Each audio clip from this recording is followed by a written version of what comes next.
Uma situação preocupa demais toda a humanidade, a crise lá no leste europeu. Isso afeta a economia do planeta inteiro e, claro, o Brasil não vai ficar fora disso. É sobre isso que a gente vai falar hoje no Economês em bom português.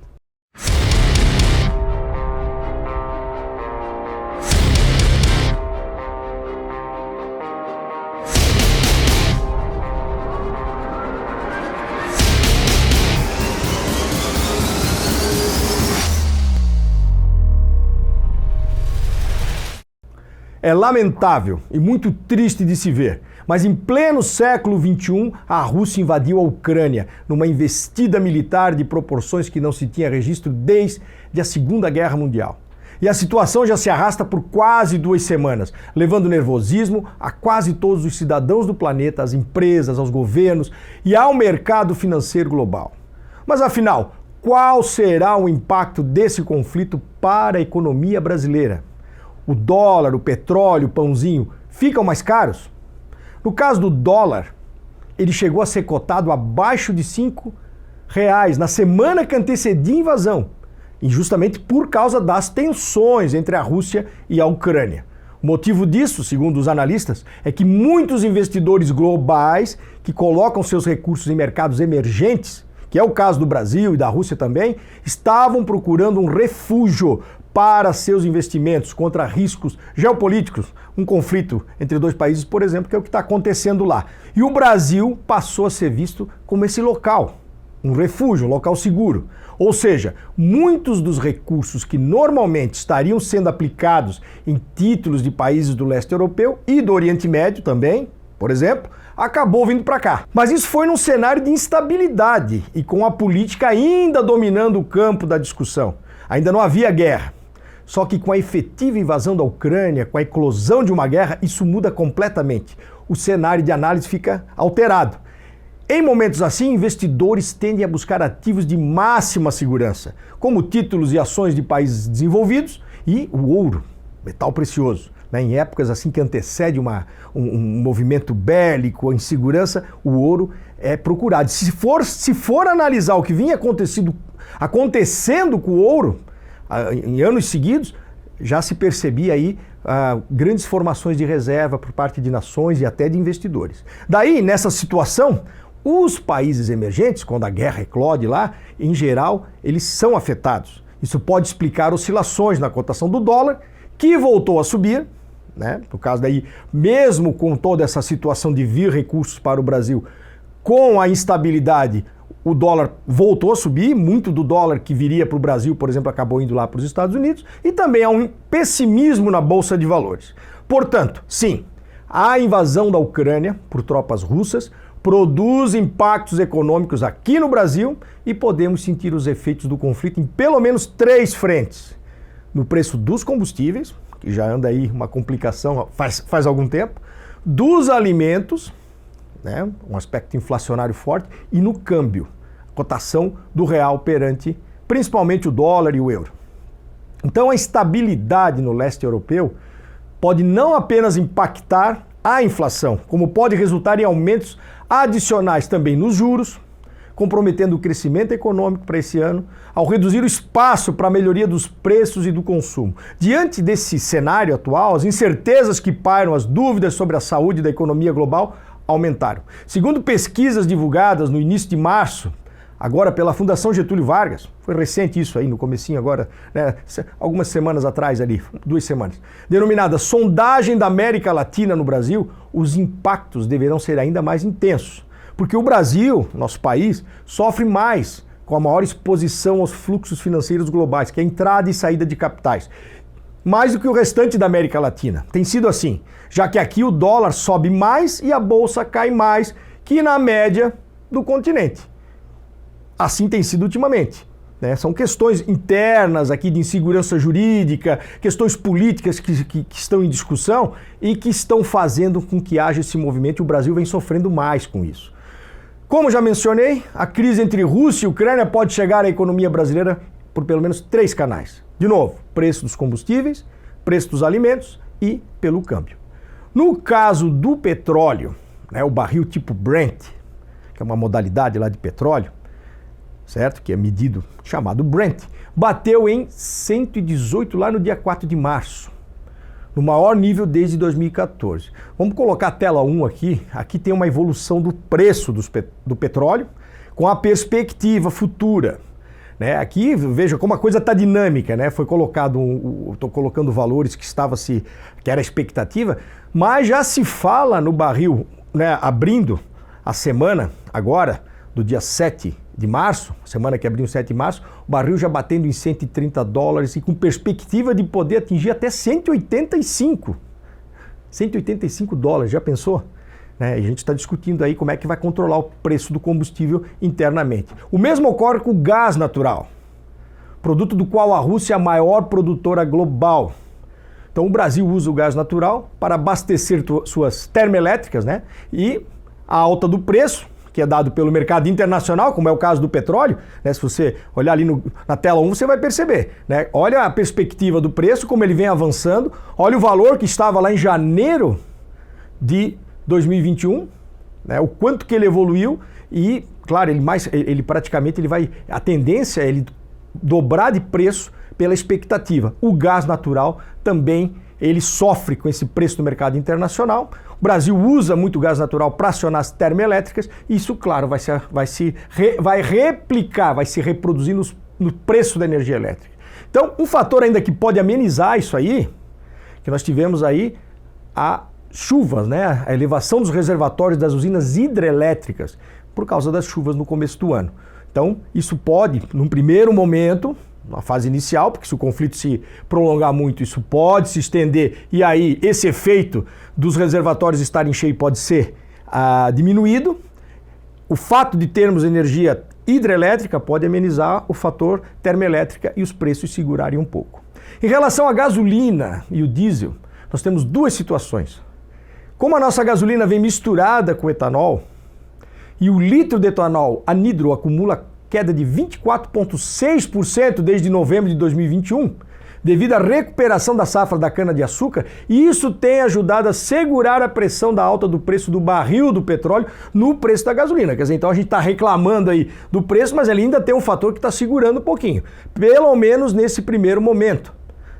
Coisa que pode mudar com questões de safra, clima, né, o mercado do açúcar, que acaba levando parte daquilo que produziria álcool para a produção de açúcar. Coisa que o diesel, por exemplo, já não tem, porque ele não leva etanol em sua composição. Daí a pressão do preço do petróleo vai bater de forma direta. Então nós temos que entender. Não podemos ser inocentes dentro desse processo e entender o que pode acontecer. Temos esses efeitos aí nos preços dos combustíveis. Na questão dos alimentos agora, Rússia e Ucrânia são grandes produtores de trigo. A Rússia é o maior produtor mundial e a Ucrânia ocupa a 4ª posição.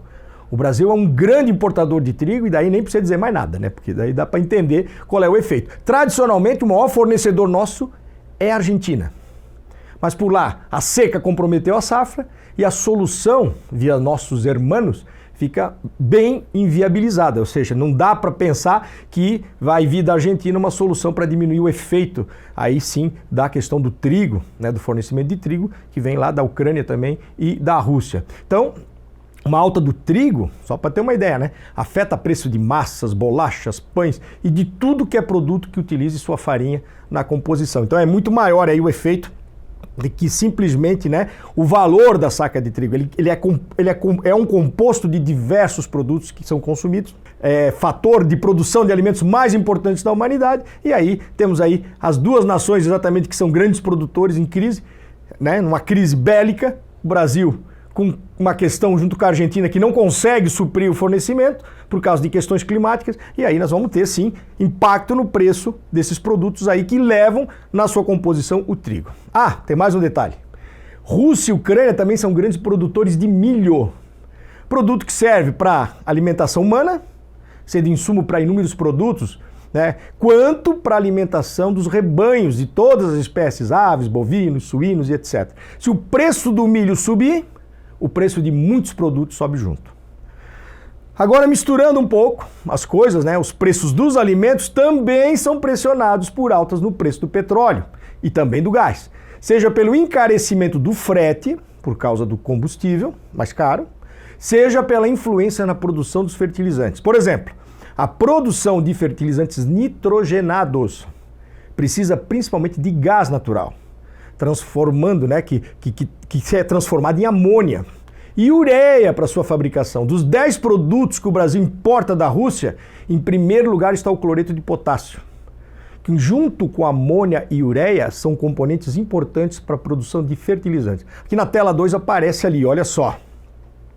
São basicamente 3 tipos de fertilizantes que o Brasil importa da Rússia. O fosfato monoamônico, que está ali como MAP, conhecido pelo nome de MAP, potássio e ureia. O Brasil importa 50% do fosfato monoamônico que ele utiliza, 30% do potássio e 20% da ureia vem lá da Rússia. Então é uma relação de dependência muito delicada. Isso está sendo discutido aí, tem umas questões das reservas que o Brasil possui de potássio. Então é uma discussão que está lá na Câmara e vai ser levada adiante porque é uma questão de segurança nacional, segurança alimentar. A Rússia, só para lembrar, né? Então, estamos falando da consequência da guerra para nós. É o maior produtor mundial de fertilizantes, certo? Então, falando novamente sobre o gás natural agora, para se ter uma ideia do efeito que a alta do preço pode causar, né, no caso do gás agora, nos Estados Unidos, em 2008, o aumento do preço do gás natural triplicou o preço dos adubos nitrogenados. Então, a relação que tem o gás com a questão dos defensivos, dos adubos, da parte que envolve aí os fertilizantes. Outra questão que vai impactar é a retirada da Rússia do sistema de transferência internacional. Claro, o SWIFT. O SWIFT é um sistema de transferência internacional para transferir dinheiro. Se você vende, faz negócio com a Rússia, tem que, se está comprando, tem que mandar dinheiro. Se está vendendo, tem que receber dinheiro. Ele não está mais no SWIFT. E aí que entra o problema, né? Como é que vai se realizar? A Rússia até falou agora, na semana, né, essa semana que passou, que ia garantir o fornecimento, né? Mesmo que não conseguisse fazer os pagamentos. Está vendo com a China lá uma maneira de fazer esses pagamentos, a China está isentona, mas está querendo dar solução aí para essas questões de transações econômicas da Rússia. Porém, temos, né, uma questão ali que afeta também, não é só a questão financeira, é o caso, por exemplo, da Lituânia, que fechou as fronteiras. Fechou as fronteiras. E aí o que é que acontece? Ela impede o acesso do corredor logístico, ou seja, até a Rússia diz que fornece, mas não tem como sair de lá o produto. Então, o Brasil não foi incluído na lista de países para os quais o governo de Vladimir Putin quer suspender as exportações russas de fertilizantes. Entretanto, as novas compras do produto estão inviabilizadas enquanto durar a guerra, devido à falta de transporte, em razão do conflito, a questão de logística, que fica impedida aí, como por exemplo no caso da Lituânia, impedir ali a passagem dos produtos. Então são muitas variáveis forçando a barra. A ministra da Agricultura, Tereza Cristina, afirmou que a safra de 2022, apesar disso, está garantida, que vai buscar soluções para a questão de fertilizantes junto a outros produtores. Tem o caso do Canadá, do Marrocos, mas assim, ainda está muito incerto. A princípio, temos 3 meses de reservas de fertilizantes para garantir a produção. Tem as safrinhas que estão saindo aí, então é uma questão que o Ministério da Agricultura está tentando resolver. Então vamos então ao terceiro fator agora. A gente já falou do petróleo, já falou da questão alimentar, os fertilizantes. Misturamos dois, agora vamos falar do terceiro fator pela qual a crise entre Rússia e Ucrânia pode impactar a economia brasileira, o câmbio. O dólar, como mencionado no início, chegou a atingir R$5, até um pouquinho menos nas últimas semanas. Chegou a 4, 9, 8, 9, ficou ali, não tinha vindo a um valor tão baixo fazia tempo. Foi a 5,15 após a invasão, bateu em 5,06, está oscilando. Está oscilando. Por enquanto, os efeitos no câmbio são relativamente pequenos, porque o Brasil se beneficiou de uma queda de quase 10% da moeda americana no acumulado de 2022, né, que vinha trazendo lá de 2021 para 2022, acumulou. Havia uma folguinha ali, o câmbio estava nos beneficiando, porém, né, beneficiando no sentido de ter baixado um pouco de reais em relação ao dólar. Porque tem uma questão, né? Qual é o câmbio ideal? Isso é uma pergunta antiga, né? Os que querem, claro, né? São 3 as perguntas assim que não se tem resposta: qual a origem do universo, a existência ou não de Deus e qual o câmbio ideal para uma economia. Os que querem exportar, querem a moeda brasileira desvalorizada, no caso nós, brasileiros. Aqueles que querem importar, querem a moeda valorizada. Então, um quer o real valendo mais em relação ao dólar, outro quer o real valendo menos em relação ao dólar. Porém, esse prolongamento do conflito pode anular a baixa que o dólar sofreu no início do ano. Resumo de tudo isso que eu falei até agora, né? Inflação. Mais inflação. A gente tem que esperar isso aí. Não é, né? Praticamente o mundo todo está sofrendo com essas pressões, porém o nosso foco aqui é a economia brasileira e a gente não pode, de novo eu vou falar, ser inocente e acreditar que não vai ter efeito. A gente bate muito forte na questão de 3 aspectos ali que vão realmente impactar nos preços. E aí não tem como fugir disso. Temos que tentar buscar alternativas, sim, mas vai provocar provavelmente pressões inflacionárias. Algo que pode influenciar positivamente no caso da cotação do dólar é a retirada da Rússia de índices de referência de investimento de mercados emergentes, que pode favorecer o Brasil. O que é isso? Fundos, né? Fundos de investimento, como ela não é indicada para aplicação desses recursos dos fundos, são grandes montantes de dinheiro que são aplicados nesses fundos. O que acontece? Como ela não passa a não ser uma referência, é uma espécie de boicote. Esses fundos vão procurar outro lugar para vir. E aí, o que acontece? Eles podem vir procurar e muito desse dinheiro vai vir para o Brasil. A mudança, né, essa retirada passa a valer a partir do dia 9 de março. E foi decidida porque já não há mais acessibilidade à capacidade de investimento no mercado russo. Então não tem mais como investir lá com essas questões todas e tem o boicote também. O que significa isso na prática? De novo, impede empresas russas de ter acesso a uma parte relevante dos fundos de investimento. Ou seja, o dinheiro que ia lá para as empresas russas não vai. A tendência é que os recursos que seriam aportados lá na Rússia sejam distribuídos entre outros mercados, como é o caso do Brasil, fazendo dólares migrarem para os fundos desses países, desses mercados, né? Aqui, no caso, influenciando na cotação da moeda americana, então ela pode sofrer aí uma baixa pela entrada de dólares. Porém, caso o dólar continue subindo e a inflação não ceda, aí vem um outro aspecto. O Banco Central pode ver-se obrigado a aumentar a taxa Selic para controlar a inflação, bem mais do que tinha previsto, bem mais do que queria, na verdade, e isso afetaria o já pequeno crescimento econômico. Porque se você aumenta a taxa de juros, você faz pressão para a economia não cresce, porque você diminui aquela vontade de consumir, você faz com que aqueles que têm dinheiro vão aplicar nos papéis de renda fixa, vão buscar os fundos de investimento e vão aplicar o dinheiro a juro. Então o que acontece? Isso afeta o crescimento da economia. Então, aí, como o Banco Central vai tentar controlar a inflação, que a gente já falou que deve aumentar, isso vai fazer com que o preço do juro, a Selic, né, a taxa Selic, que é o que o governo paga para quem empresta dinheiro para ele, a taxa Selic deve subir. Subindo a taxa Selic, ela é a base dos juros da economia, sobe todos os juros. Incentiva a guardar dinheiro e não a consumir. Então você diminui o consumo. Se você vai pegar um dinheiro emprestado, também fica mais caro, ou seja, inibe o consumo. Basicamente é isso. Se deixa de consumir, ou porque o dinheiro está caro, ou porque você vai ganhar um juro maior porque se aplicar o dinheiro. Então, só para constar, né? No Boletim Focus da semana passada já e dessa semana, a projeção de inflação ela está acima de 5,60 ao ano. Essa é a 7ª semana seguida de alta na estimativa. Já a previsão do crescimento para o Produto Interno Bruto está ali mantido em 0,3, 0,2, né, e não se vê muita luz no fim do túnel para 2022. Se pensarmos nas condições atuais do Brasil para enfrentar os impactos econômicos da guerra, como fator positivo podemos considerar que temos um bom volume de reservas internacionais, mais de 350 bilhões, e baixa participação estrangeira na dívida pública. A maior parte da dívida do país é uma dívida interna. Nós devemos para pessoas, para instituições, né, bancos, empresas brasileiras. Mesmo que o conflito e as turbulências externas se prolonguem, o país fica relativamente confortável para enfrentar uma situação assim. Bom, ficou longo, né? Por quê? Porque esse é o panorama geral sobre como toda essa questão que envolve a invasão na Ucrânia, as reações ao ataque russo vai afetar nossa economia.